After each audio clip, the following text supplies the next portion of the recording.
जेहलम में कार और मोटरसाइकिल में तसादुम से शौहर जा बहक और बीवी शदीद जख्मी हो गई। ये अफसोसनाक हादसा जेहलम में लंगरपुर रोड पर पेश आया, जहां एक तेज रफ्तार कार सवार ने मोटरसाइकिल सवार मियां बीवी को कुचल दिया। हादसे के नतीजे में शौहर मौका पर जा बहक हो गया, जबकि बीवी शदीद जख्मी हो गई।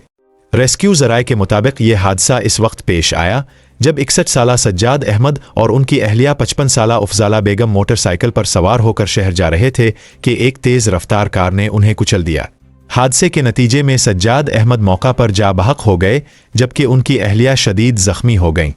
इत्तला मिलते ही रेस्क्यू 1122 की टीम ने मौका पर पहुंचकर फौरी तौर पर डेड बॉडी और जख्मी खातून को डिस्ट्रिक्ट हेड क्वार्टर अस्पताल जेहलम मुंतकिल कर दिया, जहां जख्मी खातून की हालत तशवीशनाक बताई जा रही है। रेस्क्यू हुक्काम के मुताबिक हादसा कार ड्राइवर की लापरवाही के बायस पेश आया। हादसे में जा बहक और जख्मी होने वाले मियां बीवी का ताल्लुक जेहलम के इलाके ढोक मुनव्वर से है।